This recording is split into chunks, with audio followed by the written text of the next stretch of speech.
ಗೀತಾ ಮಹಾತ್ಮೆ. ಆತ್ಮೌಪಮ್ಯೇನ ಸರ್ವತ್ರ ಸಮಂ ಪಶ್ಯತಿ ಯೋರ್ಜುನ ಸುಖಂ ವಾ ಯದಿ ವಾ ದುಃಖಂ ಸ ಯೋಗಿ ಪರಮೋ ಮತಃ.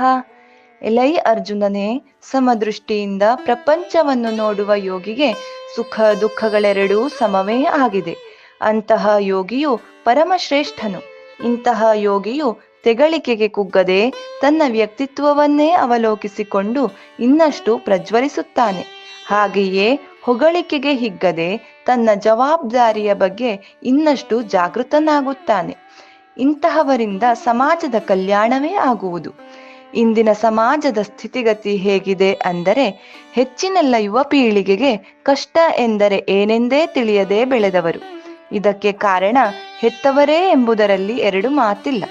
ನಾವು ಪಟ್ಟ ಕಷ್ಟ ನಮ್ಮ ಮಕ್ಕಳಿಗೆ ಬರಬಾರದು ಎಂಬ ಹೆತ್ತವರ ಕಾಳಜಿಗೆ ಇಂದಿನ ಮಕ್ಕಳು ಬಲಿಯಾಗುತ್ತಿರುವುದು ವಿಪರ್ಯಾಸ. ಜೊತೆಗೆ ವಿಶ್ವವನ್ನೇ ಬೆಸೆಯಲ್ಪಟ್ಟ ಸಮೂಹ ಮಾಧ್ಯಮಗಳ ಜಾಲ. ಇಂತಹ ಜಾಲತಾಣಗಳ ಒಳಿತು ಕೆಡುಕುಗಳನ್ನು ತಿಳಿದುಕೊಂಡು ಸಮಚಿತ್ತದಿಂದ ಅದರ ಪ್ರಯೋಜನ ಪಡೆಯುವವರು ಅತಿ ವಿರಳ. ಸರಿಯಾದ ಸಂಸ್ಕಾರ ಸಿಗದ ಇಂದಿನ ಮಕ್ಕಳಾದಿಯಾಗಿ ಯುವ ಪೀಳಿಗೆ ಅತಿ ಸಾಮಾನ್ಯ ಕಷ್ಟ ದುಃಖಗಳಿಗೆ ಭಯಗೊಂಡು ಖಿನ್ನತೆಗೆ ಜಾರಿ ಆತ್ಮಹತ್ಯೆಯಂತಹ ಹೇಯ ಕೃತ್ಯಗಳಿಗೆ ಬಲಿಯಾಗುತ್ತಿದ್ದಾರೆ, ಅಥವಾ ಸುಖವೆಂಬ ಮರೀಚಿಕೆಯ ಬೆನ್ನು ಹತ್ತಿ ದಾರಿ ತಪ್ಪುತ್ತಿದ್ದಾರೆ. ಇಂದಿನ ಮಕ್ಕಳಿಗೆ ಗೆಲುವಿನ ಜೊತೆಗೆ ಸೋಲಿನ ಪಾಠವೂ ಸಿಗಬೇಕಿದೆ.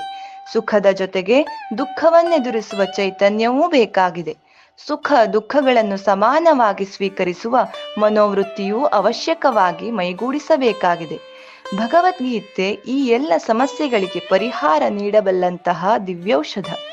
ಭಗವದ್ಗೀತೆ ಎಂಬುದು ಕೇವಲ ಶ್ರೀಕೃಷ್ಣ ಅರ್ಜುನನಿಗೆ ನೀಡಿದ ಉಪದೇಶದ ಸಾರ ಎಂದು ತಿಳಿಯದೆ ಸಾರ್ವಕಾಲಿಕವಾಗಿ ಸರ್ವರಿಗೂ ಅನ್ವಯಿಸುತ್ತದೆ ಎಂಬುದನ್ನು ಅರ್ಥೈಸಿಕೊಂಡು ಈ ಗೀತಾಜ್ಞಾನವನ್ನು ಇಂದಿನ ಮಕ್ಕಳಿಗೆ ನೀಡಿದಲ್ಲಿ ಮುಂದಿನ ಯುವ ಪೀಳಿಗೆ ಸಕಾರಾತ್ಮಕ ಚಿಂತನೆಗಳಿಂದ ಸದೃಢವಾಗಿ ಬೆಳೆದು ಸ್ವಸ್ಥ ಸಮಾಜವನ್ನು ಕಟ್ಟಬಹುದಲ್ಲವೇ? ಗೀತಾಜ್ಞಾನ ಯಜ್ಞದ ಈ ಸರ್ವಶ್ರೇಷ್ಠ ಕಾರ್ಯದಲ್ಲಿ ನಾವೆಲ್ಲರೂ ಭಾಗಿಗಳಾಗಿ ಸ್ವಸ್ಥ ಸಮಾಜದ ನಿರ್ಮಾಣಕ್ಕೆ ಅಡಿಗಲ್ಲಾಗೋಣವೇ? ಶ್ರೀ ಕೃಷ್ಣಾರ್ಪಣಮಸ್ತು.